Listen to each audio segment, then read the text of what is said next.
welcome to Stina Stitches. My name is Stina and this is podcast episode number 4, I believe. Hey again, welcome to today's episode of another knitting podcast. Today I have, as per usual, my dog Linus here. So the background noises, it comes from him. But I do also have some knitting to share with you guys. I actually have 2 finished objects that I hadn't even started the last time I filmed. One new whip and one long-term whip that I've been working on. So it has been some time since the last episode. I have been away one weekend. I actually filmed an episode last weekend, but I was not happy with the results, so I decided to do it all over again. But the energy to do that the previous weekend, it was not really there.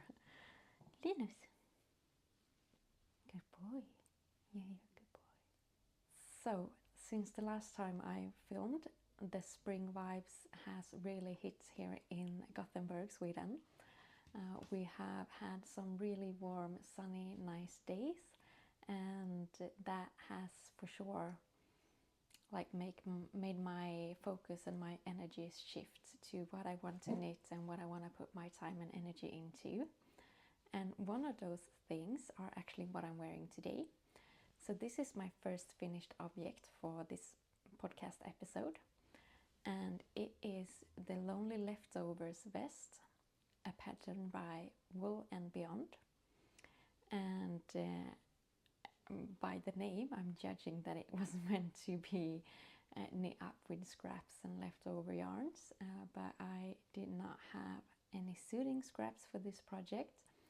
So I actually used some yarn that I got for a birthday gift from my brother and some complementing yarn as well. I have talked about those in my previous podcast, but let me just make a short run through of what this vest is made from. For the main body, I have used a yarn called Stina Linus from Create with Adlibris. This is a mix of 80% superwash wool and 20% linen, and the color is called Nature.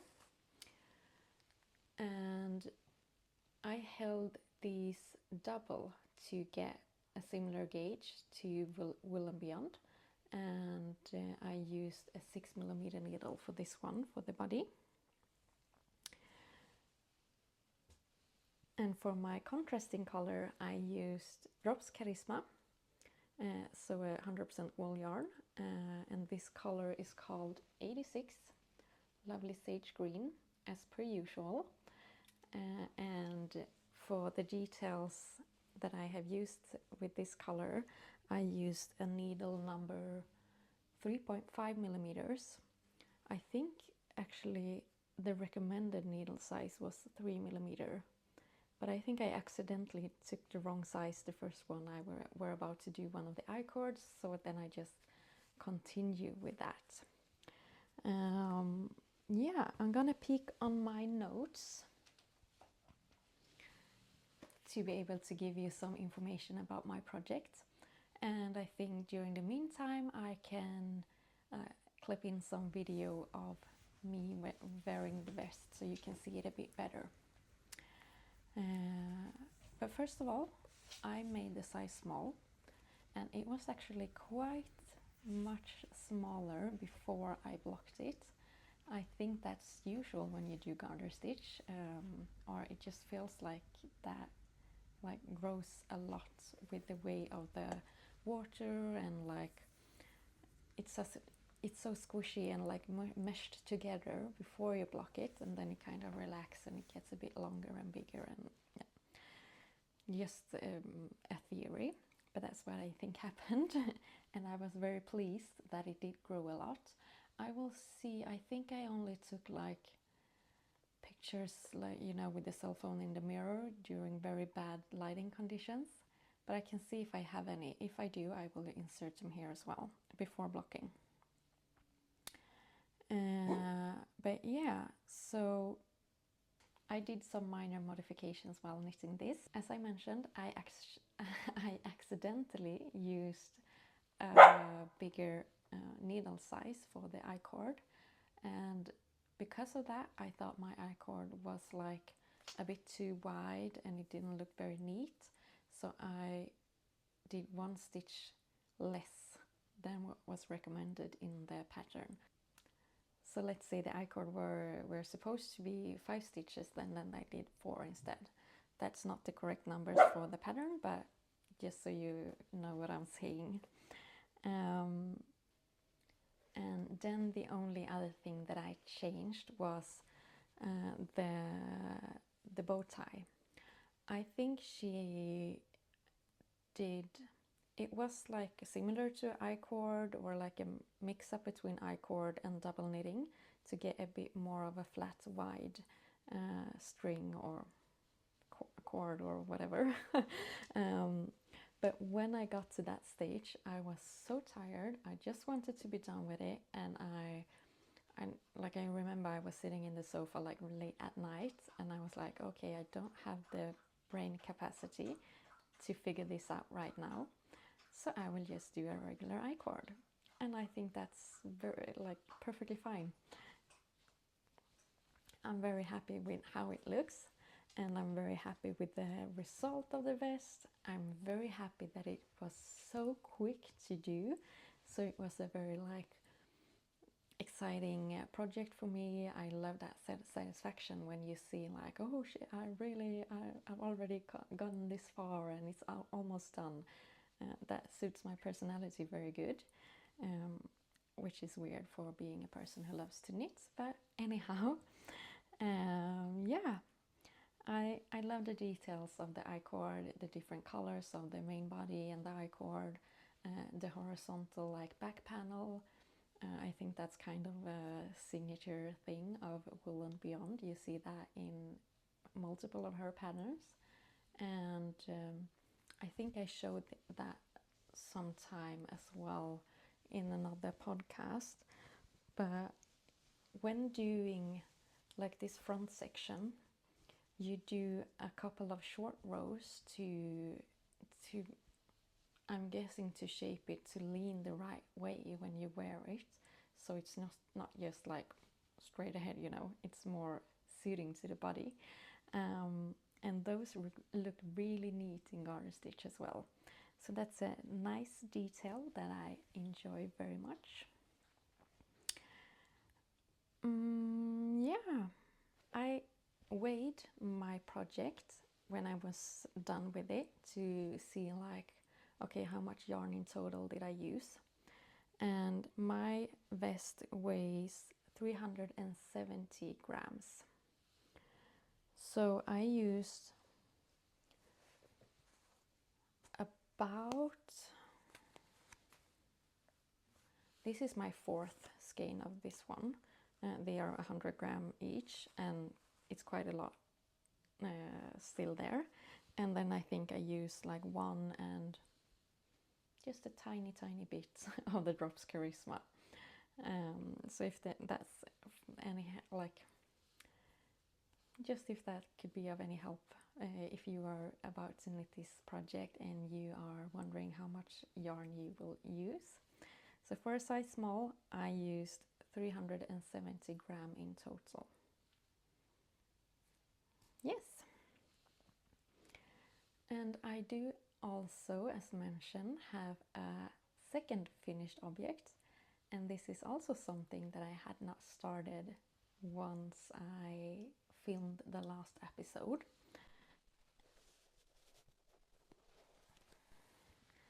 And that project is the top sole by mochia knits. I don't know how to pronounce it, but it will be written on the screen here as well. Let me just hold this one up for you guys, and I'm gonna try to sneak peek if it's in frame.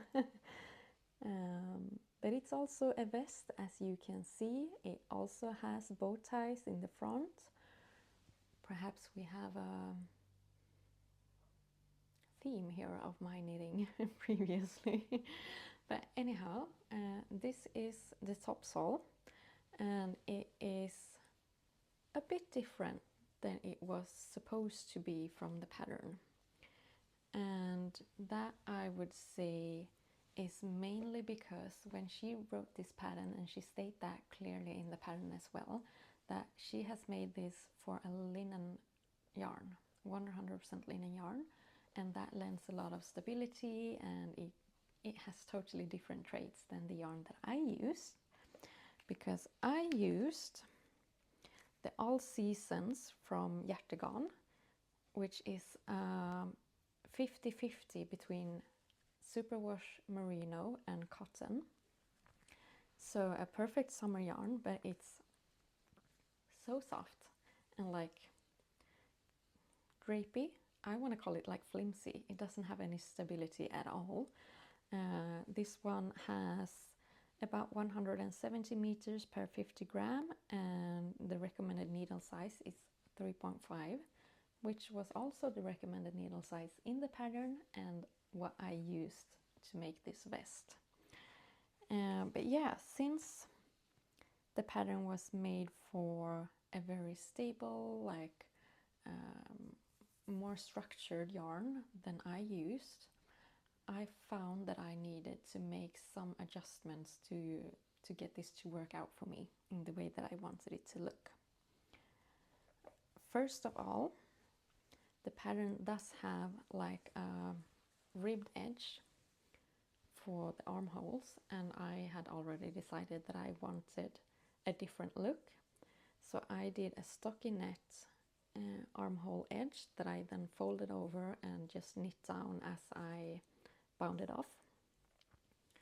And to be able to do that, I had to, like, because the ribbed edge was incorporated in the pattern when you do the body. So some math to take away the stitches for the edges, and yeah, nothing major and nothing hard, but that was what I did for the armhole. And then, and the front edges, they were only supposed to be secured by slip stitches, which I think would be super fine if you had the sturdy yarn that was supposed to be for this pattern, but I didn't. So I first just went along with the slip stitches, felt when it was done that that was not enough. She also used some type of specific bind off. I think it might have been the Icelandic bind off. I can't remember at the moment, but to like make the brim on the bottom, and that was not really enough to stop my fabric from curling as well. So first I tried to do something similar to my armhole edges and do like a stockinette brim and fold it over, but I could not get away from puckering. I don't know, like I went down a needle size on the back side. I thought that I had like accumulated a lot of tips on how to get this done in a good way, but I did not succeed. So I tore that out, and then I just decided to do I-cord edge like all around, the whole way around on all brims. And yeah, and to get like this corner over here, I just did 3 stitches of I-cord edge in the same stitch to make sure that like it stayed cornery, pointy, and not being too round. Yeah, I think it worked out okay. It's not super stable, and the I-cord, like I have done it multiple times. The first time I picked up too many stitches, so that looked very weird. And the second time around, I think I got like a quite good amount of stitches in, but it did like make it a tiny bit shorter than I think it would have been if I could figure out another way to do this, or if I had the patience to do the I-cord all over again, which I did not. But anyhow, I still think that the project looks nice and I'm happy with it. I'm happy to have it in my wardrobe, but I do think for sure that it would have been way better in a linen yarn. So if you are thinking about knitting this pattern, don't do the same mistakes that I did. Use at least something that is parts linen or perhaps only wool to make sure that you don't get this flimsy, weird type of fabric that I did. But yeah, those were like my notes and what I did and how it turned out. I also weighed this one when I was done, and I used up 163 grams of my yarn, and that includes the ties and everything. So that's the total weight of that project. Let's move on to my works in progress.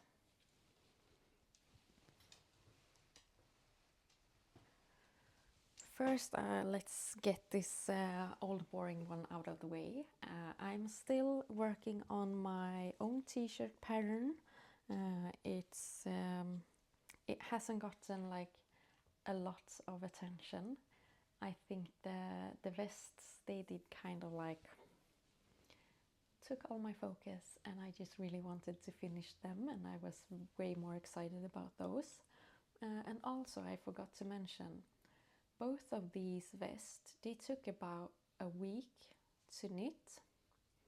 So this one, the Lonely Leftovers vest, super easy, super quick. It really, like, it took perhaps 5 days. The topsole, it took a bit longer, but when I was knitting on that one, I was going up to the north of Sweden. I was visiting some friends in Åre and skied and had a great time. So I took the train there, and I had a lot of knitting time on the train. So perhaps it would have taken a quite bit longer if it would have been like a normal week for me. But I casted that on to have something easy to take with me on my trip. So I casted it on like the day before I left, and that was a Thursday. And then I came home on a Tuesday, and yeah, I would say I was done about on Thursday, Friday, the week that I got home. I need to get better on taking notes on those kind of things. Anyhow, the whips. Since they took a lot of my focus, and I did not want to bring anything that was already like kind of big on my trip, my t-shirt has not gotten a lot of love. And at the moment I have also taking those needles for another project, but I still have the cord in there, so it's quick and easy to just connect them back. But yeah, and this one has gotten some work done since we last spoke, and I really want to buy, you know, those kind of progress keepers. But like, I want to know how long I have come and what I have done since I last filmed. And I think it's also, yeah, it's just a fun part of the podcasting. I do enjoy watching people who has progress keepers and like, okay, this is how much I knit since last time, and I want to do that as well. So I'm gonna, I want to buy those. I want those, you know, who's like, they are like a clasp for a bracelet. They have these mini clasps and something cute dangling on them, just to differentiate them from like my usual, what is it called? Stitch markers. Yeah. I want to make sure that they look different than from my stitch markers, so it's easy to see, like, this is my progress keeper and this is my stitch marker. Anyhow, I am, as I have said multiple times, using a 100% banana silk yarn.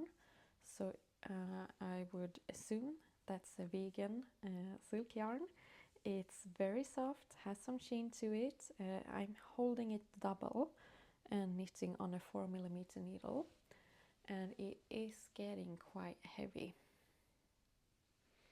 So this will be a heavy gal, but that was kind of expected as well. I think I'm not regretting the choice to hold the thread double. I would of course have gotten a super light and super like easy breezy fabric if I only had one thread, but my hands would not be able to take that. Like the 3mm needle gave a bit of a too gapey fabric for my liking, and like only doing a swatch with a 3mm and one thread, that was already killing my hands. So here we are, 4mm needle, double thread, chugging along. And I have one more whip that has gotten some attention lately. Hey!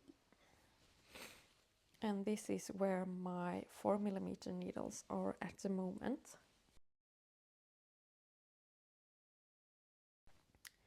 I do actually have another set of interchangeable needles, but they are in wood and not at all as pointy as my metal ones are.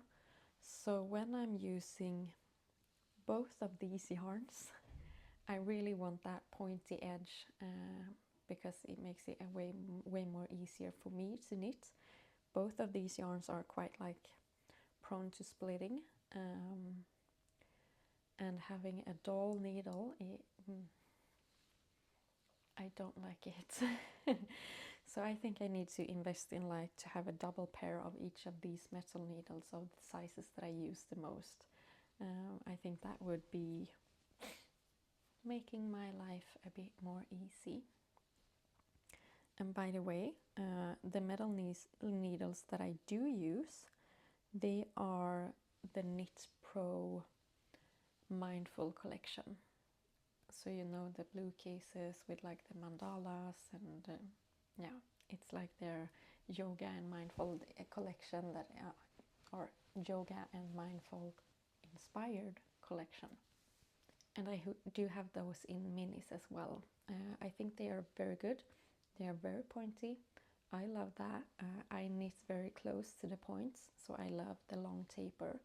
And yeah, I think the cords are good as well. They are these kind of, you know, swivel cords, so they can like spin on their own, which I think is very nice.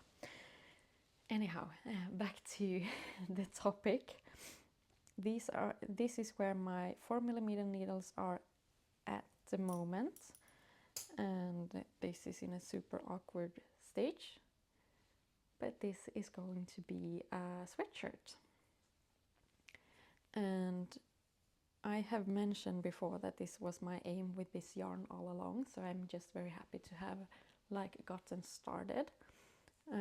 I'm kind of like freestyling a drop shoulder sweatshirt based on my like favorite cotton sweatshirts that I wear like all the time when I'm at home. And my aim is to have two knitted ones that is similar to that one, because that will look just a little bit more dressy, or like not as slouchy as a regular cotton one, I believe. And since I use that every day, I think I will get a lot of use of these types of knitted sweaters.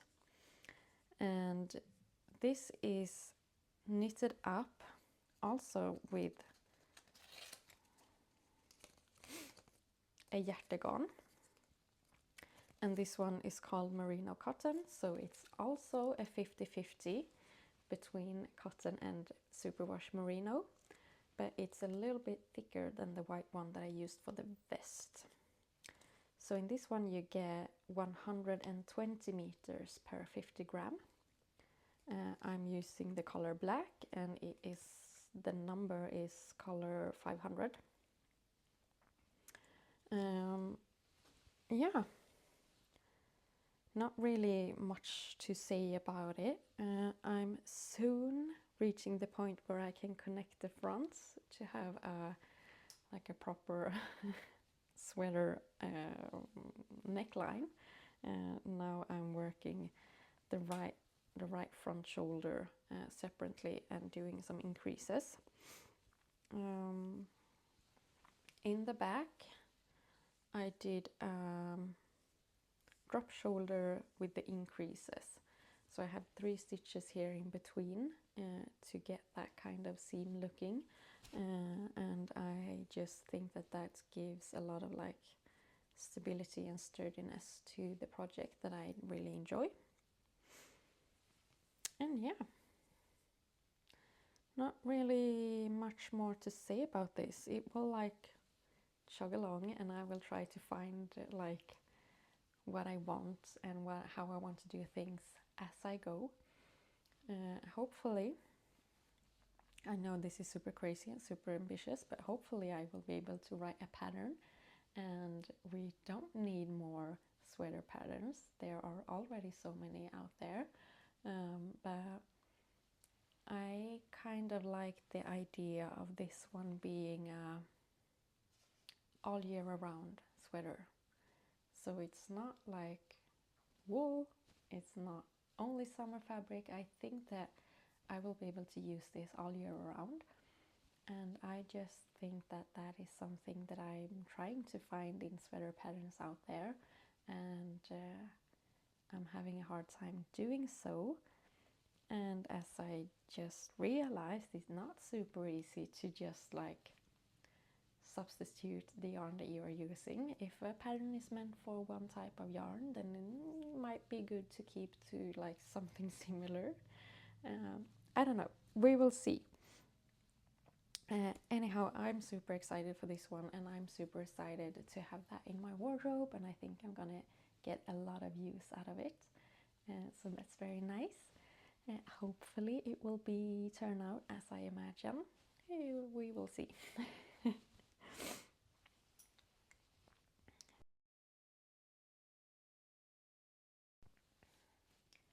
But yeah, I think that was about it. I do have another plan for a summer project that I want to like. I have the visual in my head, and I'm super excited about that one.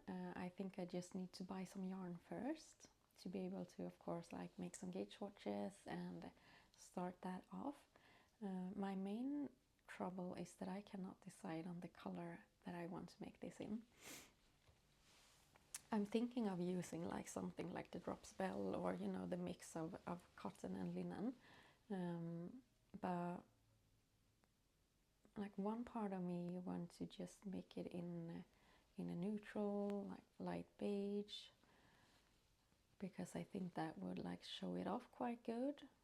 But on the other hand, I have never really liked beige. I don't know, it's like, is it a color that I'm comfortable in? With this piece, I think it's one thing, because that's like a layering piece. I can still wear my comfy blacks underneath. And on the other hand, I think it would be, okay, now I'm like dreaming. I know I'm crazy, but I want to make a pattern out of that idea, and I think it would be more like striking or caught more people's attention if I put it out on social media if it's made in a color. But I don't use that much color. Like, I don't. Of course, sage green is great. Like, I love sage green. We have discussed this before. But I cannot only make things in like black, gray, beige, and green. Or can I? Perhaps I can.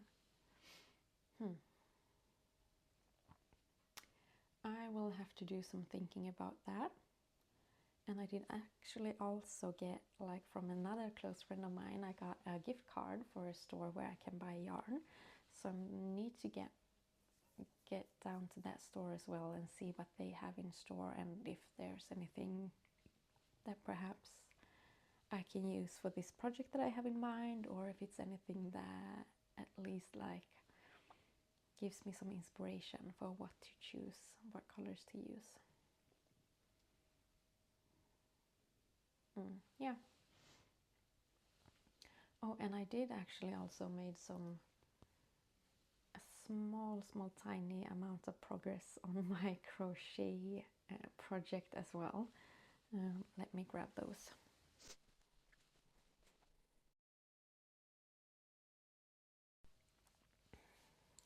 I love how I just said that, like, I don't like colors, but here I am like showing you my crochet project, and it does have color. But it's quite like muted tones.